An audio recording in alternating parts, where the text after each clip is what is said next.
Alors, nous sommes dans le livre de l'Apocalypse, donc qui se trouve à la fin de la Bible, c'est le dernier livre de la Bible, et nous sommes au chapitre 3, verset 7. Et le passage que nous regardons ce matin concerne l'église qui se trouvait dans une ville qui s'appelait Philadelphie, et cette église est une église modèle. C'est l'église de l'amour fraternel. Et dans cette liste de lettres que nous voyons, cette liste d'églises que nous regardons depuis quelques semaines, c'est souvent l'église auquel on a envie d'être associé parce qu'il n'y a pas de reproche, pas de correction distribuée de la part de Jésus. Pour nous remettre dans le contexte, le livre de l'Apocalypse commence avec une vision qu'a l'apôtre Jean. Il voit une vision de Jésus dans sa gloire et dans sa puissance.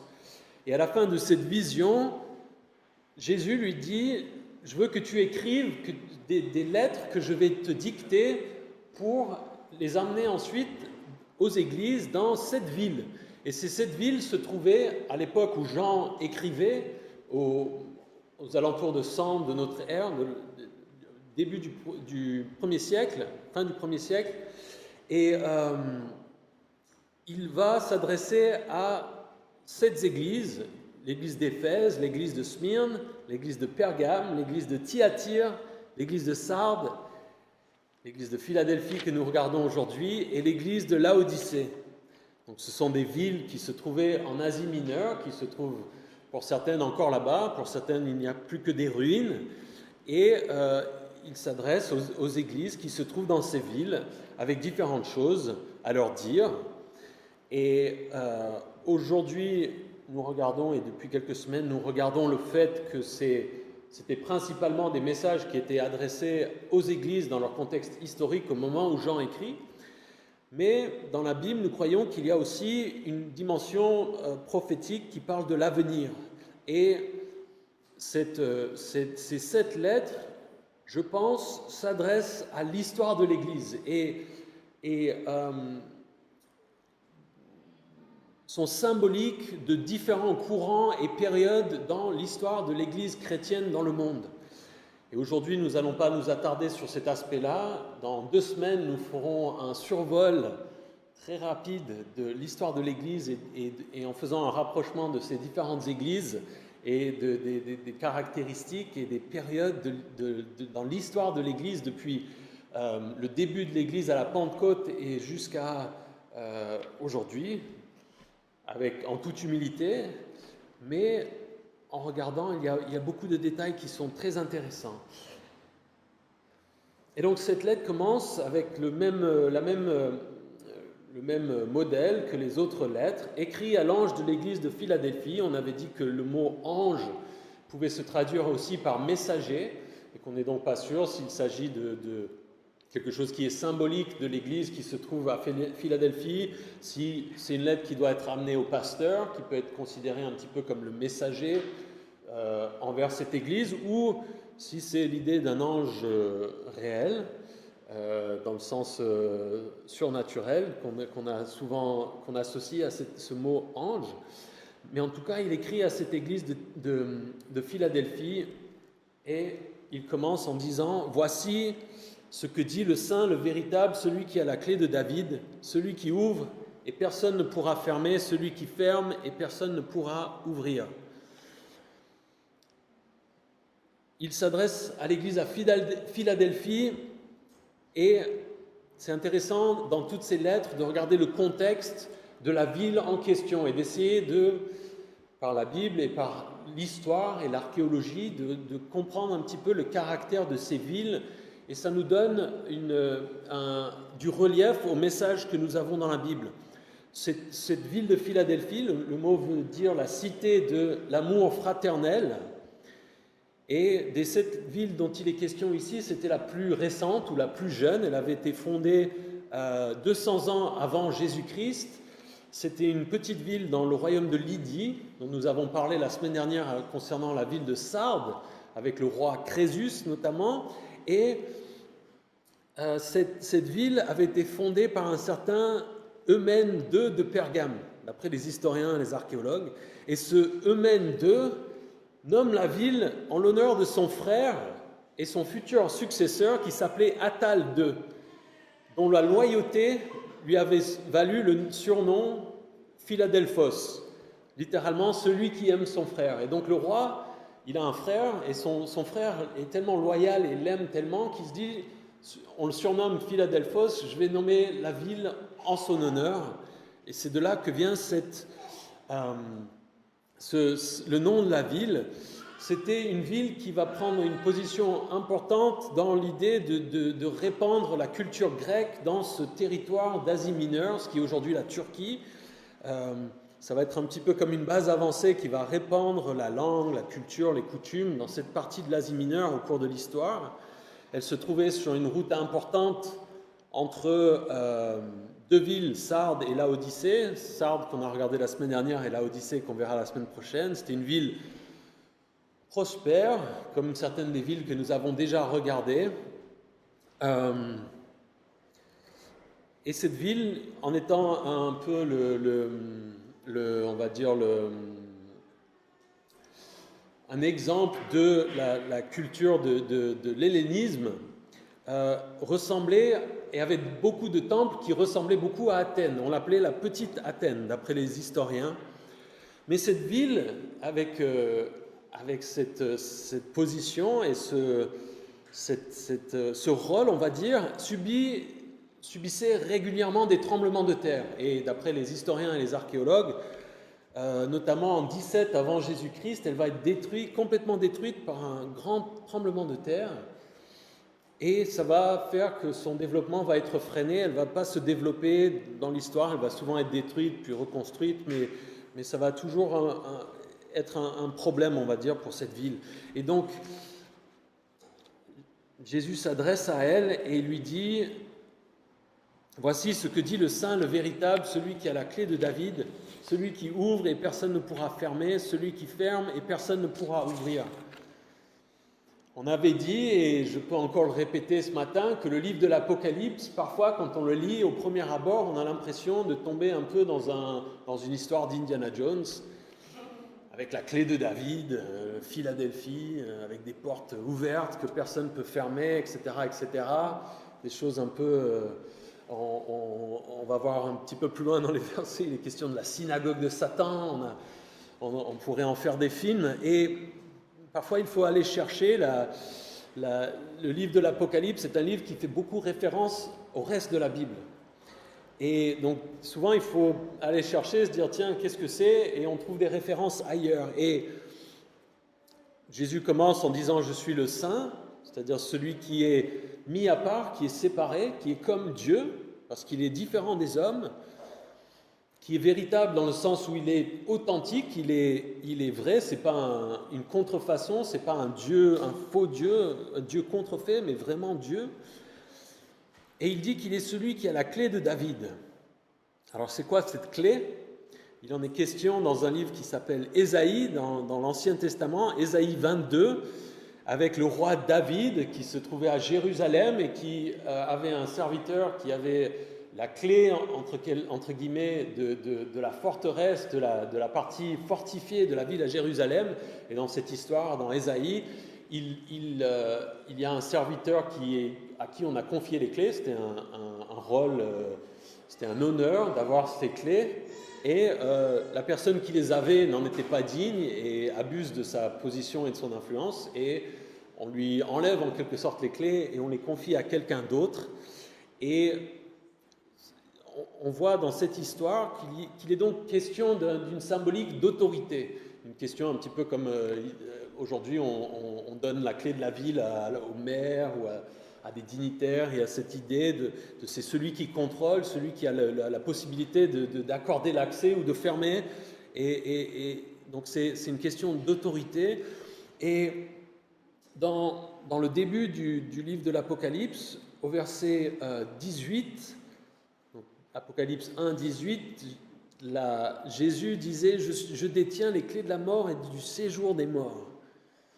Et là aussi, c'était des mots qui pouvaient sembler un peu bizarres. Mais simplement, la Bible nous présente Jésus comme étant celui qui a le contrôle, l'autorité, le pouvoir pour valider ceux qui vont en enfer et ceux qui vont au ciel.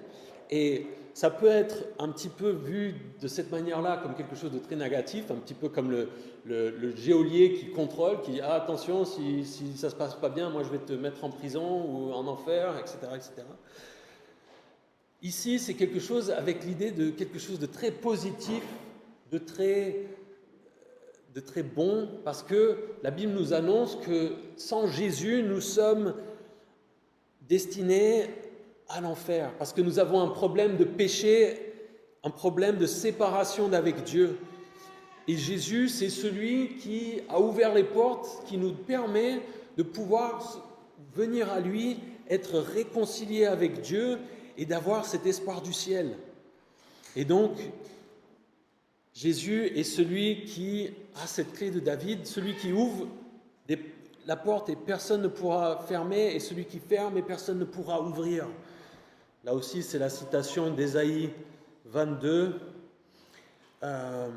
Et c'est lui qui a l'autorité. Et il dit au verset 8, « Je connais tes œuvres, voici j'ai mis devant toi une porte ouverte que personne ne peut refermer, parce que tu as peu de puissance et que tu as gardé ma parole sans renier mon nom. » Dans toutes les lettres, Jésus dit « Je connais tes œuvres, je te connais, je connais l'Église en question. » Jésus, la Bible nous le présente comme celui qui est le maître de l'Église, celui qui dirige l'Église de manière spirituelle et qui regarde ce qui s'y passe.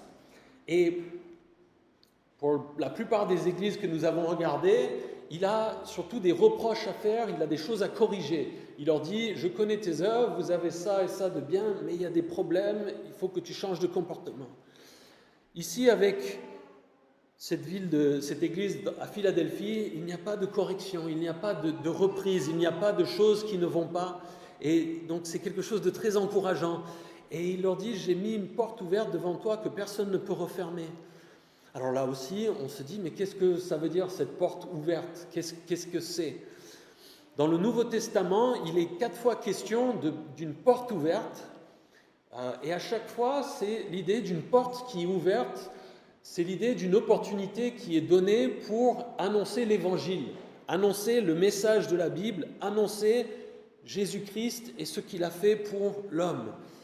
Ça se trouve si ça vous intéresse, si vous prenez des notes, vous pouvez noter Actes 14, 27, 1 Corinthiens 16, 9, 2 Corinthiens 2, 12, Colossiens 4, 3. Dans ces passages, il est question d'une porte ouverte pour annoncer l'Évangile. Et donc Jésus leur dit ici, vous avez une opportunité, je vous ai donné quelque chose, une occasion d'annoncer l'Évangile d'une certaine manière. À Philadelphie, dans cette ville, on n'est pas sûr de ce que ça représentait, mais on comprend qu'ils avaient une occasion d'annoncer la bonne nouvelle de Jésus-Christ. Et c'est quelque chose qui est important pour nous en tant qu'Église. Jésus, la Bible, nous donne comme un des commandements de base de la foi chrétienne, c'est de parler aux autres, à ceux qui ne croient pas en Jésus, de Jésus, d'être des témoins. C'est quelque chose qui est fondamental en tant que chrétien et c'est quelque chose qui est essentiel à notre vie de chrétien. Si vous ne parlez jamais de Jésus aux gens autour de vous qui ne croient pas en Jésus, vous passez à côté de beaucoup de choses et vous êtes au risque d'être en mauvaise santé spirituelle. Pourquoi ?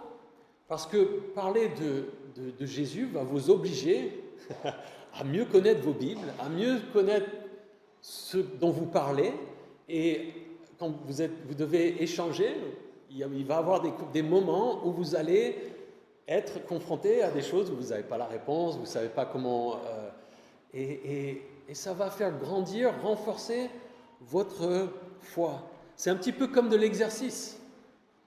Si vous ne faites jamais d'exercice, que vous ne faites que manger, il y a un problème. Si on fait de l'exercice, si on donne, si on fait quelque chose avec ce qu'on reçoit, alors on est en bonne santé. Dans l'Ancien Testament, il y a l'image de deux lacs. Dans le territoire en Israël, il y a le lac de Galilée au nord et la mer Morte, un lac au sud. Et la différence entre les deux, c'est quoi? Dans un cas, le lac de Galilée reçoit, la mer de Galilée reçoit de l'eau et laisse l'eau partir. La mer Morte, elle, ne fait que recevoir. Il n'y a pas de sortie saine ou positive. Et de la même manière, si nous, en tant que chrétiens, nous ne parlons pas de notre foi, si ce que nous entendons le dimanche matin, on vient ici, on vient en cachette et puis on n'en parle jamais, on va être en mauvaise santé spirituelle. Et Dieu va nous donner, comme à cette église de Philadelphie, des opportunités pour en parler. Ici, Jésus, c'est intéressant, on a l'impression qu'il doit attirer leur attention sur cette opportunité. Et parfois, pour nous, on peut peut-être passer à côté d'opportunités de parler de Jésus. Parfois aussi, on peut peut-être voir des opportunités, des discussions, des situations, et on ne le fait pas pour une raison ou pour une autre. Mais la Bible, Jésus nous encourage à saisir ces opportunités, à profiter de ces occasions que Dieu nous donne pour parler de l'Évangile. C'est quelque chose de simple et de basique et de fondamental dans la vie chrétienne. Et il dit, personne ne peut refermer cette porte. Rien ni personne ne peut empêcher ces chrétiens d'accéder à cette occasion. C'est Jésus qui en est le garant, il en a l'autorité, c'est lui qui contrôle les clés de la porte. Et pour nous, en tant qu'Église, il y a quelque chose d'important à noter ici, avec cette idée, c'est de réfléchir à comment nous vivons en tant que communauté et en tant qu'Église. Nous croyons que l'Église est dirigée par Jésus, nous le disons, mais dans les faits, souvent, on se retrouve dans des situations où on met en place un système, une Église qui fonctionne avec un peu comme une entreprise, et elle tourne d'elle-même un petit peu. On met en place la mécanique et puis on laisse tourner. Et ici, il y a l'idée que Jésus offre des opportunités qui ne collent pas forcément à ce qui est possible. Et nous, dans la vie, c'est souvent le cas. On aime bien prévoir nos vies, on aime bien avoir notre programme qui est établi. Et moi, je le vois très souvent dans ma vie, quand Dieu me met une opportunité ou m'ouvre un moment pour aimer un de mes frères et sœurs, pour parler de l'Évangile, pour lui obéir ou des choses comme ça, presque la plupart du temps, je dirais, c'est des moments qui, moi, ne me conviennent pas.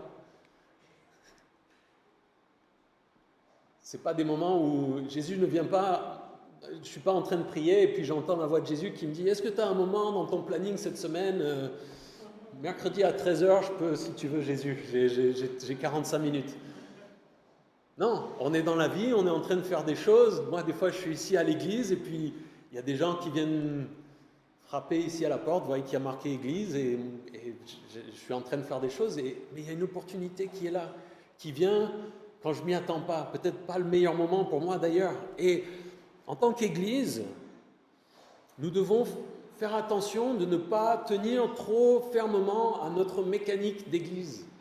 Si Dieu veut nous diriger en tant qu'église, à nous engager en tant que petite communauté à faire certaines choses, que ce soit pour parler de l'Évangile, que ce soit pour aider peut-être aimer de manière matérielle certains groupes de personnes. Pendant le confinement, certains d'entre vous avaient contribué pour amener de la nourriture à des familles dans le besoin, par exemple. Est-ce que nous sommes prêts à changer de direction ? Dans le monde de l'entreprise, on le voit, plus une entreprise est grosse et établie avec des processus, plus elle a de mal si l'industrie change.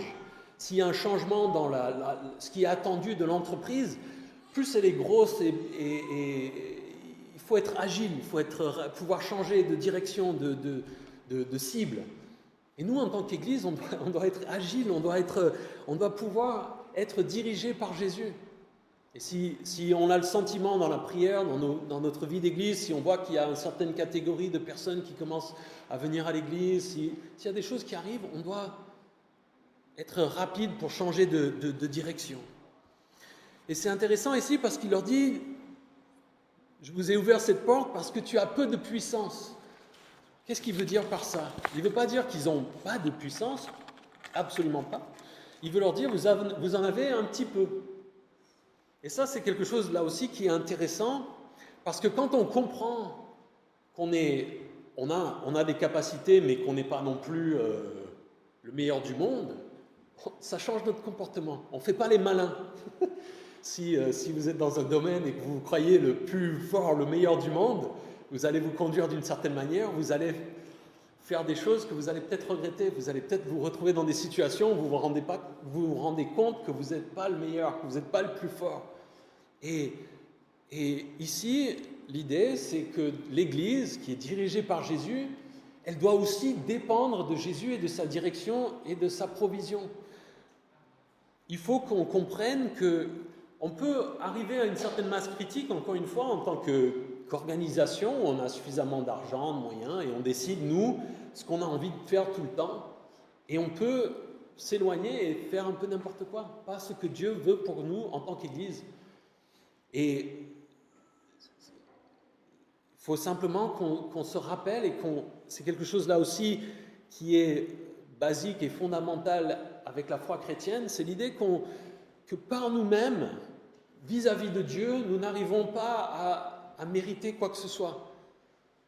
Nos cœurs, nos vies, nous ne faisons pas la volonté de Dieu. Et même quand nous le faisons peut-être extérieurement, il y a un problème dans nos cœurs. Et c'est l'apôtre Paul qui en parlait notamment. Il avait quelque chose qui le frustrait dans sa vie, une faiblesse, quelque chose qu'il n'arrivait pas à rejeter, peut-être une habitude, on n'est pas sûr exactement de ce dont il parlait. Mais dans 2 Corinthiens 12, 8, il disait « 3 fois j'ai supplié le Seigneur de l'éloigner de moi, et il m'a dit « Ma grâce te suffit, car ma puissance s'accomplit dans la faiblesse. » Et Paul continue en disant aussi « Je me montrerai bien plus volontiers fier de mes faiblesses, afin que la puissance de Christ repose sur moi. C'est pourquoi je me plais dans les faiblesses, dans les insultes, dans les détresses, dans les persécutions, dans les angoisses pour Christ, car quand je suis faible, c'est alors que je suis fort. » Est-ce que nous nous en remettons à Dieu, à Jésus, dans nos vies, et dans notre vie de chrétien, et dans notre vie d'église? Est-ce que les projets que nous entreprenons sont des choses que nous pouvons en faire toujours par nous-mêmes, sans avoir besoin de prier, sans avoir besoin de l'aide de Dieu? Ou est-ce que nous nous engageons dans des choses, entre guillemets, impossibles, qui vont au-delà de ce que nous pouvons faire? On en parlera un petit peu plus dans le survol de l'Église. C'est très intéressant, un des missionnaires au XVIIIe siècle, qui est un des premiers à aller en Inde, disait... Si on fait que des choses qu'on est en capacité d'accomplir par nous-mêmes, il n'y a jamais de gloire qui est rendue à Dieu. Alors que si on tente des choses qui sont tellement grandes ou folles, que si ça se passe bien, c'est visiblement que c'est Dieu qui a intervenu, qui a fait des miracles, alors c'est bon. Ça ne veut pas dire qu'on doit être complètement irresponsable, on doit suivre, essayer de chercher la volonté et de voir où sont ces portes que Jésus peut nous ouvrir. Mais est-ce que nous tentons des choses qui vont au-delà de ce que nous sommes en mesure, à l'instant T, d'accomplir par nous-mêmes? Peut-être financièrement, peut-être en nombre, ça peut être beaucoup de choses. Et donc il leur dit, vous avez peu de puissance. Et ils le comprenaient, ils comprenaient qu'ils avaient besoin de Dieu. Et il leur dit, et vous avez gardé ma parole. C'est une église qui accorde une importance à la Bible et qui l'étudie, qui l'annonce, comme nous essayons de le faire, et qui n'a pas renié le nom de Jésus. Ils sont fidèles à la Bible sans renier le nom de Jésus. Et ils vivent d'une manière qui est fidèle aussi au caractère de Jésus. C'est une chose de dire qu'on s'appelle chrétien. On voit bien l'histoire de l'Église que malheureusement, il y a beaucoup de soi-disant chrétiens qui n'ont pas vécu comme Jésus l'aurait voulu.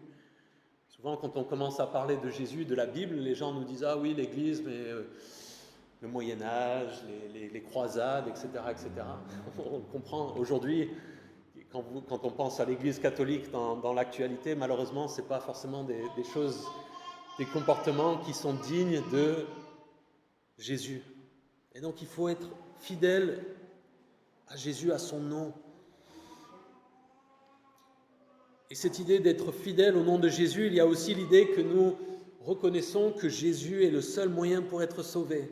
Acte 4:12 dit « Il n'y a de salut en aucun autre, car il n'y a sous le ciel aucun autre nom qui ait été donné parmi les hommes par lesquels nous devions être sauvés. » Jésus lui-même dit « Je suis le chemin, la vérité et la vie, nul ne vient au Père que par moi. » Et donc cette église à Philadelphie est une église assez simple, d'une certaine manière presque banale. Ce n'est pas une église où on vient et il y a des spectacles, son, images, lumière, avec qui fait des choses incroyables. Elle a des opportunités pour parler de l'évangile, elle les prend, elle s'en remet à Dieu, elle lui fait confiance, elle est fidèle à Jésus et à la Bible. C'est presque banal. Et c'est important, la foi chrétienne est simple, le message de l'évangile est simple. Et c'est important aussi, quand nous pensons à notre église et à d'autres églises, et nous considérons quelle est notre jauge de succès. Est-ce que c'est le nombre de personnes? Est-ce que c'est la taille des bâtiments? Est-ce que c'est l'éloquence du pasteur? Ou est-ce que c'est le fait qu'on fait les choses que Dieu veut qu'on fasse, ces choses simples, et qu'on s'y tient? C'est ça qui reçoit les félicitations et les louanges de Jésus. Et il continue au verset 9 en disant « Je te donne des membres de la synagogue de Satan qui se prétendent juifs sans l'être et qui mentent.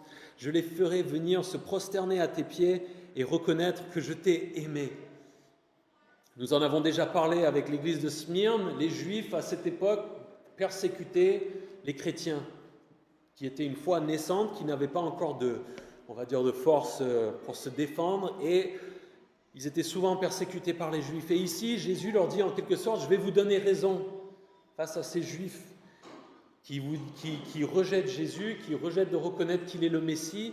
Il va y avoir des Juifs qui vont le reconnaître, qui reconnaîtront qu'ils ont tort et que Jésus est le Messie qu'ils attendent, qui vont reconnaître Jésus tel qu'il est. Et cette idée qu'ils vont venir se prosterner à leurs pieds n'est pas l'idée qu'ils vont venir adorer ces chrétiens, mais l'idée qu'ils vont venir au milieu de ces chrétiens et louer Dieu. Et ces Juifs vont reconnaître que Jésus les a aimés. Ils vont reconnaître que je t'ai aimé. Ça, c'est très très beau. Parfois, quand nous sommes persécutés, notre souhait, c'est que ceux qui nous persécutent subissent de mauvaises choses, soient punis, soit quelqu'un nous fait du mal, on a envie qu'il y ait du mal qui arrive à cette personne. C'est humain. Mais l'exemple de Jésus, l'exemple de la Bible, c'est pas ça. Matthieu 5, 44, Jésus nous dit « Mais moi je vous dis, aimez vos ennemis, bénissez ceux qui vous maudissent, faites du bien à ceux qui vous détestent, et priez pour ceux qui vous maltraitent et qui vous persécutent. » L'exemple de Jésus est que nous devons aimer nos ennemis. Et la Bible va plus loin en disant que nous étions ses ennemis avant de devenir chrétiens. Et la Bible nous dit que Jésus, il est mort pour nous alors que nous étions ses ennemis. Dans 1 Pierre 2, les versets 20, on peut dire « En effet, quelle gloire y a-t-il à endurer de mauvais traitements si vous commettez des fautes? Mais si vous endurez la souffrance alors que vous faites ce qui est bien, c'est une grâce aux yeux de Dieu. De fait, c'est à cela que vous avez été appelés, à endurer la souffrance quand on fait le bien. C'est à cela que nous sommes appelés parce que Christ aussi a souffert pour nous, nous laissant un exemple afin que nous suivions ses traces. Lui qui n'a pas commis de péché et dans la bouche duquel on n'a pas trouvé de tromperie, lui qui insultait ne rendait pas l'insulte, maltraitait ne faisait pas de menaces, mais s'en remettait à celui qui juge justement. Lui qui a lui-même porté nos péchés dans son corps à la croix, afin que libérés du péché, nous vivions pour la justice. C'est ça l'exemple. Et ils vont reconnaître que Jésus les a aimés. Verset 10, « Parce que tu as gardé mon ordre de persévérer, je te garderai aussi à l'heure de la tentation qui va venir sur le monde entier pour mettre à l'épreuve les habitants de la terre. » Ils ont obéi, ils ont persévéré dans ce que Jésus leur demandait de faire. Et à cause de ça, il leur dit, « Je te garderai de l'heure de la tentation ou de la tribulation qui va venir sur le monde entier. » Jésus leur promet de les garder d'une période difficile qui doit venir sur le monde. Je pense qu'il s'agissait peut-être de quelque chose qu'ils ont vécu, cette Église, au moment où Jean écrit, mais pour la quasi-totalité des commentateurs,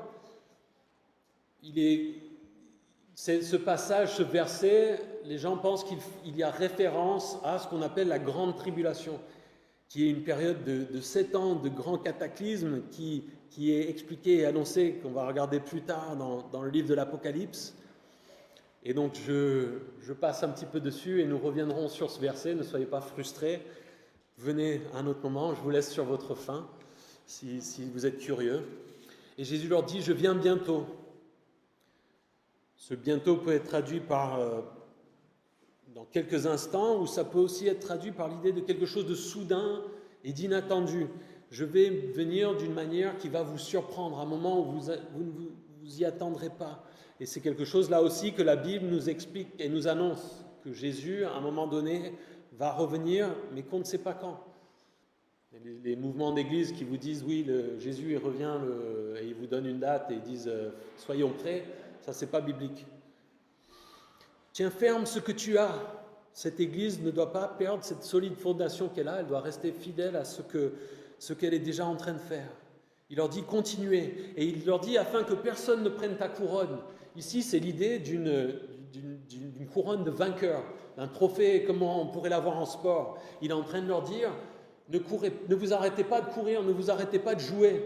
Si vous êtes en train de courir un marathon, que vous êtes premier, mais que vous en faites que 21 km, vous n'allez pas avoir le prix. Si vous faites un match de foot et que vous jouez qu'une mi-temps et puis que vous arrêtez, vous allez faire une sieste, vous ne gagnez pas. Quel qu'ait été le score à la mi-temps. Jésus dit, continuez, sinon vous n'allez pas avoir le trophée que vous allez avoir. Si vous continuez, vous n'allez pas l'avoir si vous vous arrêtez. Et puis il leur dit, du vainqueur, je ferai un pilier dans le temple de mon Dieu et il n'en sortira plus jamais. J'écrirai sur lui le nom de mon Dieu, celui de la ville de mon Dieu, la nouvelle Jérusalem qui descend du ciel d'auprès de mon Dieu, ainsi que mon nom nouveau.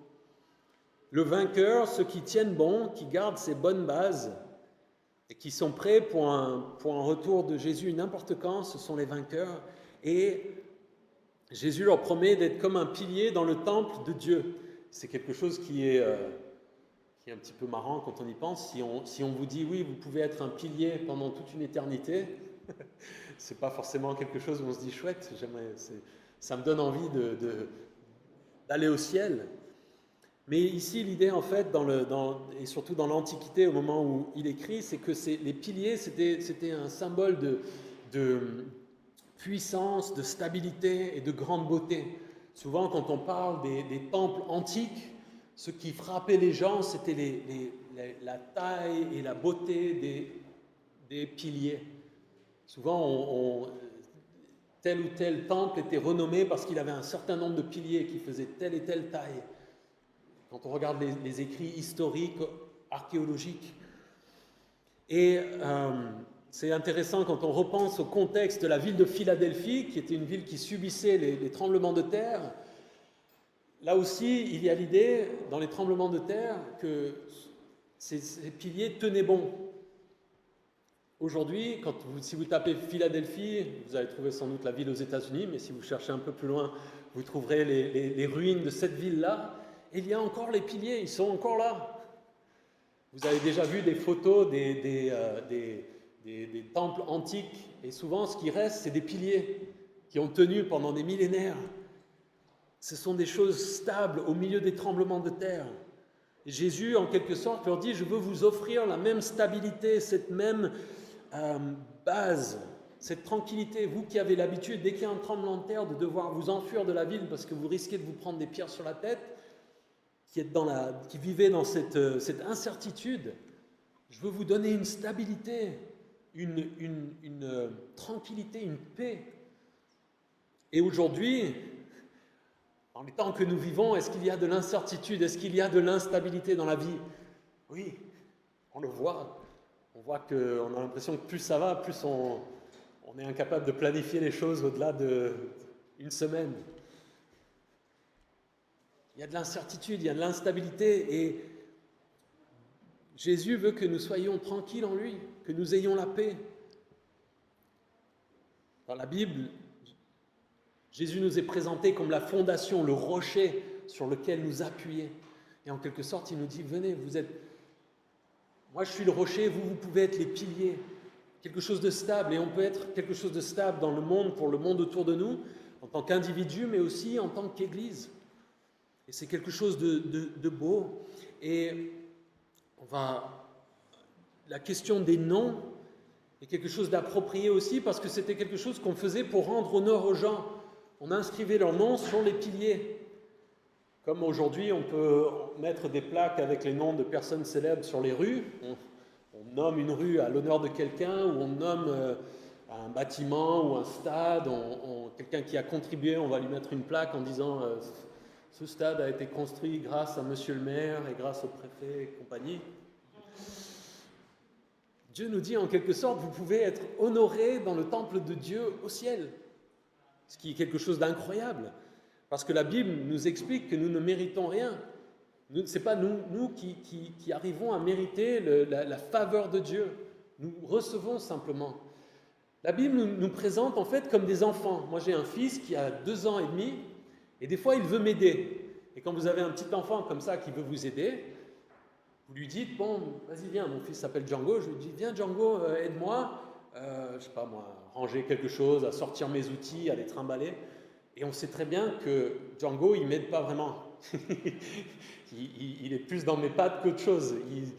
Mais le fait de le voir vouloir aider, même s'il n'aide pas vraiment, je le mets là, il aide, et à la fin je lui dis bravo Django, c'est bien, merci, et il est content.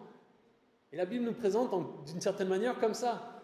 Dieu fait des choses, travaille dans le monde et nous dit venez, je veux que vous soyez avec moi et que vous soyez comme un petit enfant qui vient et qui dit ah moi je veux aider. Et nous on vient et on est incapable on est bon à pas grand chose, mais on a le droit de venir participer. À la fin Dieu nous dit ouais bravo, et on va avoir droit à des honneurs au ciel, ce qui est incroyable. C'est la grâce de Dieu, on reçoit des choses qu'on ne mérite pas.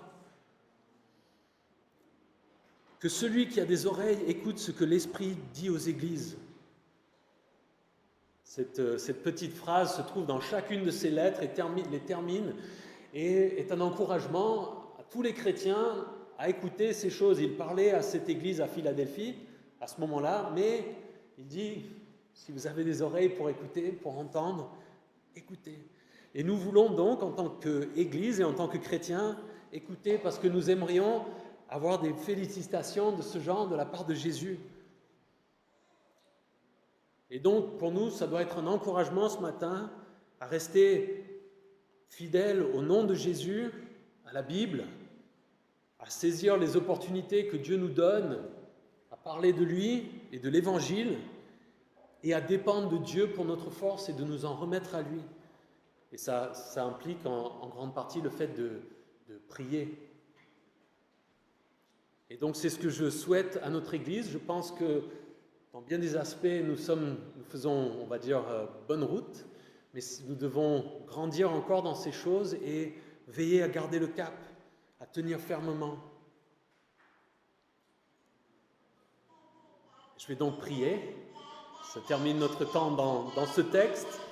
Puis ensuite, nous passerons à la suite de nos activités pour ce matin. Jésus, merci pour ce texte que tu as dicté à Jean.